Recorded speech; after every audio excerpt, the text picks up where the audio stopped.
Everybody is telling you about how awesome the ergonomics of this camera is, how great it is rigging it, how great the image quality is, and they are completely right. This camera is an answer to our prayers. But there's a few even better things about this camera, as well as things that kind of suck that other creators are failing to mention, especially one thing that almost ruined my first international production. So stick around, because hearing my experience just may save your productions in the future. So in this video, I'm not only going to take you behind the scenes with the Pyxis, I'm going to break down all the pros to this camera and many of the negatives that other creators are either failing or just refusing to reveal to you. If you follow this channel, you know I wasn't just going to go out and get some simple shots.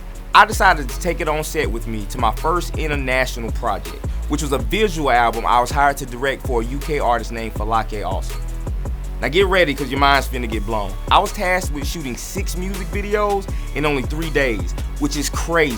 But I thought to myself, there's no better time to use the Pyxis. So the very first thing that I have to brag on with this camera is going to kind of be a cliche. The mounting possibilities are endless. I didn't order anything new at all. Instead, I just salvaged parts from my Tilted 6K cage, and crazy enough, it worked. The top handle, the bottom center plate that slides on for the railing system, plus a few other things, and it really felt good. So for me, that's a huge plus there for the Pyxis. Now, unfortunately, we didn't get to use it the entire time because due to my fault and lack of knowledge, I didn't do any research and I didn't realize I couldn't use just any SDI cord, but it had to be a 12G SDI. 5 of the 6 music videos, we decided to shoot on another camera.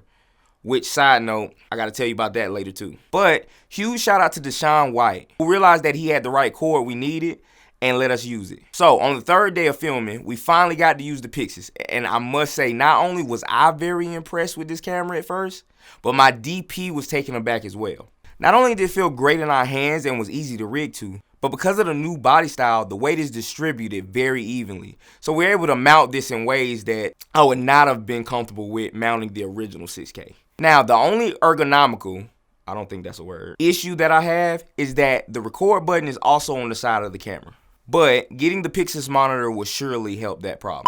Alright, so a couple things that I didn't touch up on this camera concerning like the body and how it was made. As you see, you got the buttons here on the side. Feel really great. I love them. I wish, because the only record button that we have is here on the side and it's straight in the front of the camera. I wish it was more here.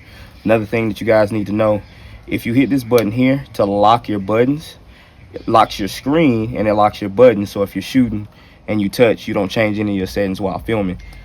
Unfortunately though, if this is on lock, your record button doesn't work either. So if you're shooting and you want to keep this flip while you're working, you're gonna have to unflip it, then press record again. And I think that's a little lame. I think they should change that. I think that should be a little different. Another thing, we're gonna come to the back. I love, you see we got our SDI ports here. We got our power here. You got your battery that goes here. I love this on and off button. It's way better than on the original 6K. But this here, you see this plastic opening, which is where our memory cards go. I'm not crazy about this. This is similar to the original 6K.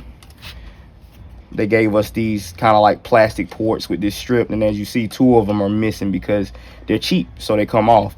I didn't really mind them where, you know, your HDMI and your USB-C port goes, but on our original, where our card goes, it's protected with a hard covering. So I think that's a big issue, having this cheap plastic cover over our memory cards. This is eventually going to break off, so I think that's a design flaw.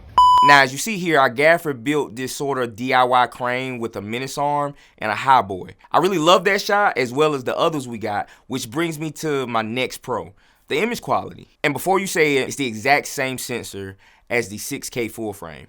But I didn't buy that camera because the body was the same as my original 6K. And that just didn't warrant enough change for me, the full frame. So for me, the image is an upgrade. Plus, also, I wasn't crazy about it being L mount, with me primarily using EF lenses. So that's something that I love about the Pyxis.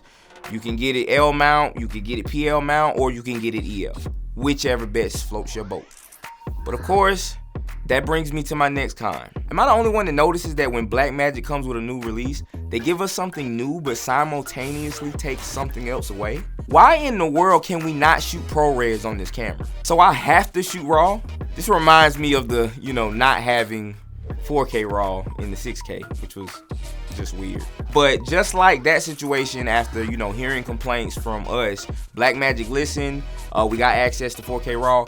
I'm pretty sure down the line we will get 6K ProRes. We will get ProRes, the ability to shoot ProRes in this camera. So that's not a huge con. It's just a con for me, kinda sorta at the moment. And it wasn't a big deal for this project because of course we shot B-raw. But just thinking down the road, there are plenty benefits and reasons why we would choose to shoot ProRes. So I'm gonna call that kind of a soft con. Like, when you guys drop the camera, can we not just already have, you know, the settings that you're gonna give us later? Is that tough? I don't know. Y'all tell me in the comments if it is. All right, so moving on. We were shooting some awesome shots. Everything was looking great until the SDI burnt out in the middle of a shot. Now, I have to be honest with you guys. I don't know much about SDI protocol, but what I do know is this. I've been on plenty sets where SDI is the option. It is the primary choice. That is what's being used. And this is the first time I'm hearing of an issue like this. And I know for a fact, I have never seen someone unplug the SDI every time before they power off the camera. Like, help me out here, guys. What if the battery dies? Because isn't that essentially the same as cutting the power? Am I right? Am I wrong? If the battery dies, will the SDI port burn out? Do we have to walk around worrying about this on every shoot, every moment, every scene? And I'm seeing several people online in a small amount of time that we've had access to the camera saying that they've also burnt their SDI port out. And there's also some people having issues with flickering screens, flickering in the footage when shooting certain frame rates, banding, and all of that other stuff. Now, we didn't experience those things, so knock on wood. But I must say that is really unfortunate. You know, when we've been waiting for this camera 6 months past the date that they said they'd give it to us.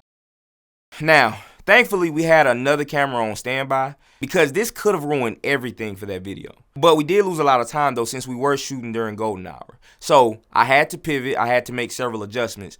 But ultimately, we still got the job done. Now, the moment you've probably been waiting for, my overall thoughts of the camera. Firstly, it still has plenty of issues, it seems like. Now, don't get me wrong.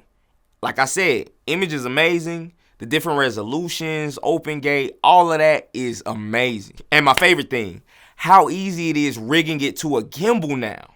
That has been the hugest thing I've hated about my 6K. But what this camera was meant to be for me was a camera I could bring in as a B cam to the Ari for my DPs, or maybe Sony Venice, I don't know. But still do some great run and gun stuff myself at the same time. So I canceled my Pyxis. Oh yeah, I ain't tell you. I rented this one. I originally ordered the EF mount, but I didn't want to wait to get my hands on the camera and test it out. From what I'm hearing, the L mounts got sent. Some people who ordered L haven't gotten theirs. Then PL will get sent, and then EF. So I wanted to go ahead and get my hands on it so I could give you guys a review. So with that being said, after this, I think I'm gonna wait a year, maybe 2, for Blackmagic to really perfect things and get things dialed in. Or I may just use the camera that I now think is 3 times better than the Pyxis. If you wanna know what camera I'm talking about, you should check out the next video.